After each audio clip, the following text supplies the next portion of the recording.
दोस्तों, आज की जो कहानी है, उस कहानी से हमें ये सीख मिलेगी कि समय किसका कब कैसे बदल जाए, ये किसी ने नहीं देखा हुआ है। और ये कि सच्ची कहानी है, इसको जब आप पूरा सुनेंगे तो इसमें हर एक चीज़ पे आपको कुछ ना कुछ सीखने को मिलेगा। और मेरी जो कहानियाँ मैं लेके आती हूँ, उनसे भी मेरा मकसद सिर्फ़ इतना होता है कि उन चीज़ों को आप सुनें और उनसे कुछ सीखें। उसमें हर कहानी में कुछ ना कुछ ऐसा होता है जिससे सजगता मिलती है हमको, सतर्कता मिलती है और हम चीज़ों को समझ करके उन गलतियों को करने से बचते हैं। तो इस कहानी में भी कुछ ऐसे ही है, तो अगर आपको कहानी अच्छी लगे तो लाइक करिएगा और चैनल पर पहली बार है तो सब्सक्राइब करिएगा, क्योंकि आपका एक लाइक, एक शेयर और एक सब्सक्राइब हम लोग के हौसले को और बढ़ा देता है नई-नई चीज़ों को लाने के लिए। और हम लोग भी इस पहले ढूँढते हैं, उसके बाद आप तक लेकर के आते हैं कहानियों के माध्यम से, आपको एक नई सीख सीखने को मिलती है।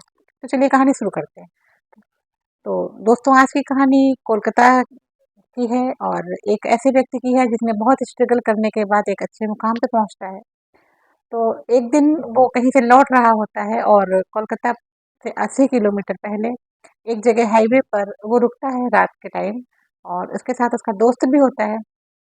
तो हाईवे के किनारे एक होटल होता है, होटल के पास वो जब रुकता है तो वहाँ पर दोस्त से कहता है कि आज की रात हम लोग यहीं पर खाना-पीना खाते हैं और आज यहीं रुकेंगे, क्योंकि रात बहुत हो चुकी है और अभी दूरी भी ज़्यादा है और रास्ते में कहीं कोई हो सकता है कि रुकने की जगह ना मिले, तो आज यहीं रुकते हैं, सुबह चलेंगे। तो रात में वो दोनों उसी होटल में जाते हैं और खाना-पीना खाते हैं। उसके बाद उस होटल के मालिक से बोलते हैं कि क्या कुछ समय बिताने के लिए इंतज़ाम है क्या किसी का? तो होटल का मालिक बोलता है कि हाँ, यहाँ पर है, आप अपना समय टाइम स्पेंड कर सकते हैं, आप एन्जॉय कर सकते हैं, तो हाँ, व्यवस्था है यहाँ पर। तो उसका दोस्त ब कहता है कि आप 2 लोगों की व्यवस्था कर दीजिए, मैं और मेरा दोस्त। तो होटल का मालिक बोलता है ठीक है, आप वेट करिए, मैं आपके लिए एक रूम और आपके टाइम बिताने के लिए किसी की व्यवस्था करता हूँ। वहाँ पे चूँकि ये सुविधा होती है और ये सबसे पहले की बात है, आप सब लोगों को पता है कि ऐसी हाईवे के किनारे ऐसी सुविधाएँ मिल जाती हैं। तो थोड़ी देर के बाद, आधे घंटे के बाद होटल का मालिक उनको बुलाता है और बोलता है कि उनका रूम नंबर बताता है और बोलता है कि आपका पार्टनर जो है आपके रूम में ही मिलेगा, आप जा सकते हैं। तो एक रूम उसके दोस्त का होता है और एक रूम में वो होता है। जब तक होटल का मालिक रूम की और पार्टनर की व्यवस्था करता है, तब तक वो दोनों दोस्त बैठ कर के बहुत ज़्यादा शराब पीते हैं और जो वो व्यक्ति होता है, वो शराब के नशे में बहुत धुत होता है और जब वो कमरे में जाता है, तो उसको ज़्यादा होश नहीं होता है कि वो मतलब चीज़ों को अच्छी तरह से समझ सके। तो जब वो कमरे में जाता है, तो कमरे की चूँकि लाइट हल्की होती है, मध्यम लाइट होती है, वहाँ एक लड़की बैठी होती है और वो जाता है, चूँकि थका होता है और उसका एन्जॉयमेंट का मूड होता है, तो वो ज़्यादा देखता नहीं है, कुछ करता नहीं है और अपना एन्जॉय करता है और सो जाता है।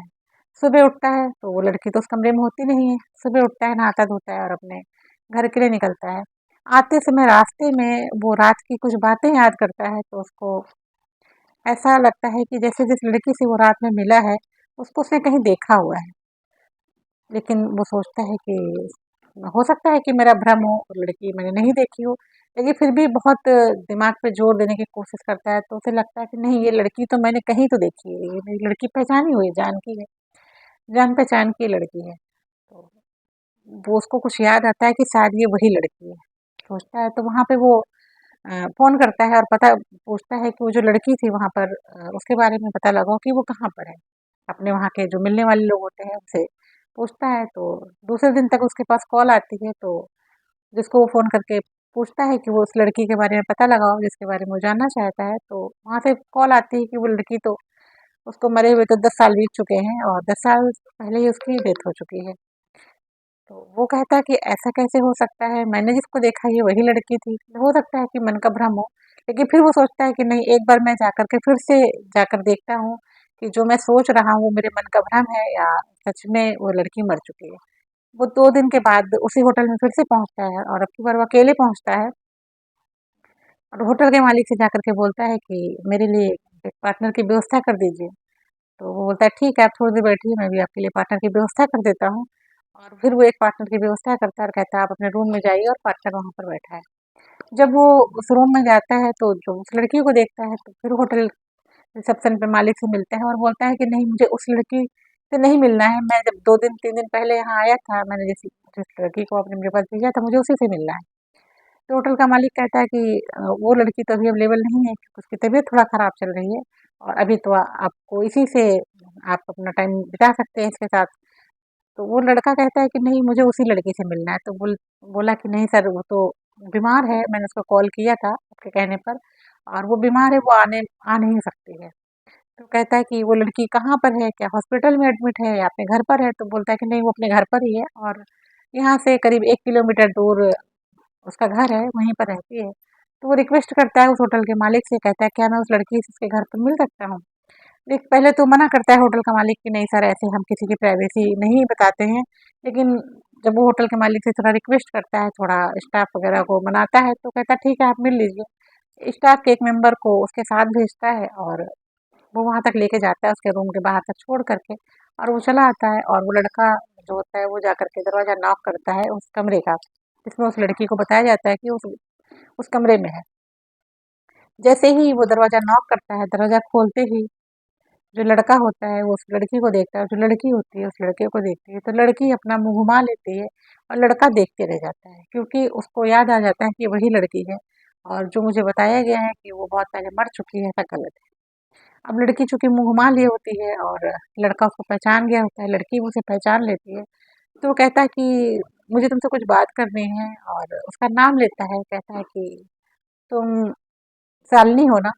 तो लड़की उसकी तरफ देखती है और कहती है हाँ, मैं शालिनी ही हूँ। तो कहता है कि तुम यहाँ कैसे हो? तो तुम तो भाग गई थी ना आज से 13 साल पहले, तो तुम यहाँ कैसी हो? जिसके साथ तुम गई थी वो कहाँ है? तो वो कहती है कि बहुत लंबी कहानी है, आप जान के क्या करोगे?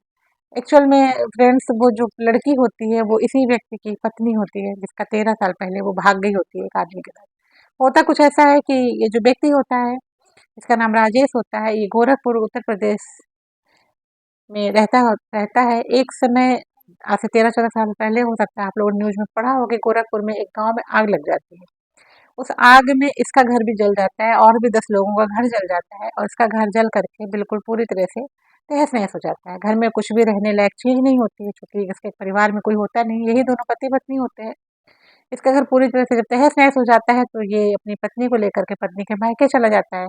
कुछ दिन वहाँ पर रहता है, उसके बाद घर आता है, और फिर से घर बनाने की व्यवस्था करने लगता है, पैसों की व्यवस्था करता है। उस समय ये थोड़ा छोटा-मोटा काम कर रहा होता है, तो पैसे की तंगी भी होती है, तो सब चीज़ें मैनेज करने में उसको थोड़ा टाइम लग जाता है।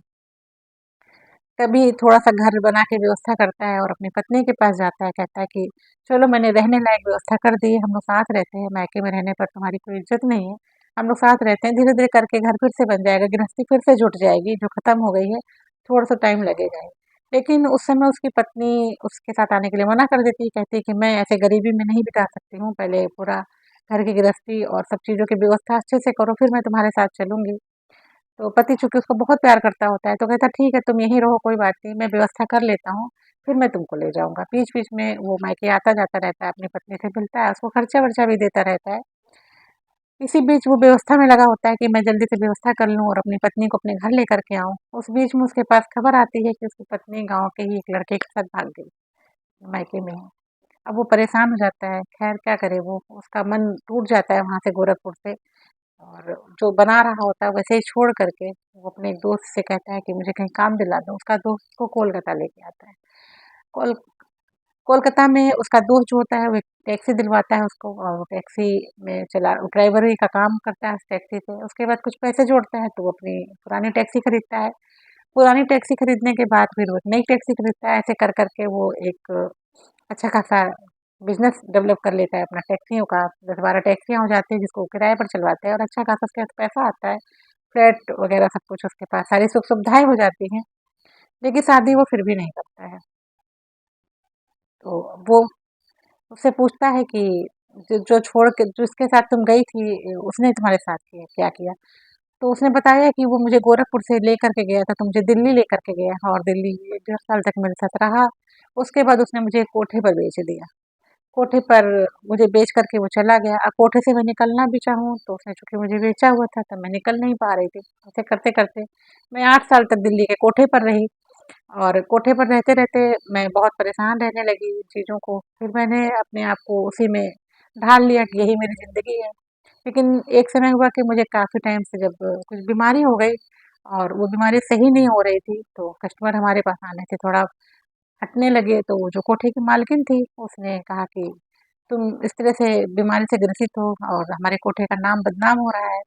क्योंकि कोठे पे जाने वाला हर व्यक्ति मतलब अपना टाइम तो खर्च करता ही है, लेकिन इस चीज़ से भी बचता है कि उसे कोई बीमारी ना हो जाए। जैसा कि कहा जाता है कि कोठे पर पे एड्स की बीमारी बहुत तेज़ी से फैलती है, तो हर आदमी जागरूक होता है कि किसी बीमार लड़की के पास वो जाना पसंद नहीं करता है। तो जो कोठे की मालकिन होती है, वो कहती है कि तुम यहाँ से चली जाओ, तुम्हारे वजह से हमारा कोठा बदनाम हो रहा है, कि यहाँ पे जाने से किसी को बीमारी ना हो जाए, यहाँ की लड़कियाँ बीमार हैं।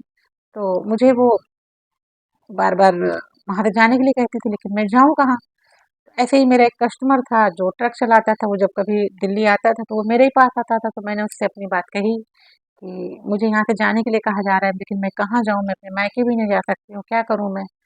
तो वो ट्रक ड्राइवर मुझे यहाँ लेकर के आता है और बोलता है कि एक होटल का मालिक है जहाँ पे वो लड़कियों को सब लड़कियों के साथ ऐसा होता है, तो मैं उससे बात करता हूँ, तुमको भी वहाँ पर एक कमरा दिला देगा और तुम वहाँ रहना, और यही काम जो तुम यहाँ करती हो वही काम तुम वहाँ करना, तुम्हारे पास फ़ोन आएगा और तुम चली जाया करना, उसके तुम्हें पैसे मिलेंगे जिससे तुम्हारी ज़िंदगी आराम से चल जाएगी। तो मैं यहीं थी, और उस दिन जब आप आए थे तब भी मैंने आपको पहचान लिया था, लेकिन मैं किस मुँह से कुछ कहती, इसीलिए मैं बहुत जल्दी ही उस कमरे से निकल के बाहर चली गई थी कि आप मुझे जान ना पाओ। तो जो लड़का होता है, राजेश होता है, वो कहता है कि तुम बहुत कमज़ोर और बीमार लग रही हो और ऐसे तो तुम्हारी कोई देखभाल करने वाला भी नहीं है, तुम मर जाओगे। चलो तुम मेरे साथ ही चलो, मैं तुमको ये नहीं कह रहा हूँ कि तुम मेरी पत्नी बन के चलो या मैं तुम्हें पत्नी बना के रखूँगा। हाँ, ये है कि मेरे घर में भी कोई काम करने वाला नहीं है, तो मुझे खाना-पानी बना के देती रहना, और जैसे तुम यहाँ पैसे लेती हो, समय बिताने के, वैसे मैं भी तुम्हें पैसे देता रहूँगा, तुम्हारी ज़िंदगी भी चलती रहेगी। तो एक पति अपनी ही पत्नी को, और पत्नी ने जो काम किया उसकी वजह उसको लेके जाता है और घर में रखता है और उसको खर्चे देता है। इस तरह से घर में रहती है वो, और धीरे-धीरे वो कोशिश करती है कि उसका दिल जीत ले और वो उसको फिर से अपना ले। लेकिन दोस्तों कहते हैं ना कि एक औरत के चरित्र पे लगा हुआ दाग कभी नहीं धुल सकता है। तो उसके चरित्र पे जो लगा हुआ दाग था, उसको राजेश कभी भुला नहीं पा रहा था और उसको एक पत्नी का दर्जा नहीं दे पा रहा था। और ऐसे ही करते-करते उन दोनों के बीच में थोड़ा-थोड़ा प्यार बढ़ना शुरू होता है। फिर एक दिन क्या पता चलता है कि जो शालिनी होती है वो माँ बनने वाली होती है। चूँकि राजेश को पता होता है कि तो मेरे ही पास रहती है, बच्चा मेरा ही है। फिर राजेश उसको एक्सेप्ट करता है और उसको एक पत्नी का दर्जा देता है और अपने पास रखता है, सारी चीज़ों को भूल करके कि उसने क्या किया था। तो एक मर्द का दिल इतना बड़ा हो सकता है, पता नहीं था, लेकिन इस कहानी को जब जिसने भी सुना उसको ये लगा कि सच में इस औरत ने कितना बड़ा पाप किया और एक आदमी का दिल कितना बड़ा था कि उसने सब जानने के बाद भी उस औरत को अपने दिल में जगह दी, अपने घर में जगह दी। तो ऐसे सोच को मैं सलाम करती हूँ, और आप लोग को कहानी कैसी लगी मुझे कमेंट में ज़रूर बताइएगा। और हर औरत को और हर रिश्ते को, औरत की बात नहीं करती मैं, हर मर्द को, हर औरत को और हर रिश्ते को अपने रिश्तों में समझदारी ज़रूर रखना चाहिए दोस्तों। मुझे ये लगता है कि कुछ भी करने से पहले आपको एक बार ज़रूर सोचना चाहिए कि इस काम का परिणाम क्या होगा। वो औरत जो पैसों के लिए छोड़कर चली गई कि उस आदमी के पास कुछ नहीं है, वो गरीबी में है, आज वही औरत उसी पति ने उसको सँभाला ऐसी स्थिति में जब वो बहुत बीमार थी, और शायद वो सहारा ना देता तो वो मर जाती, क्योंकि उसका कोई नहीं था। तो मिलते हैं किसी नई कहानी में, तब तक के लिए नमस्कार।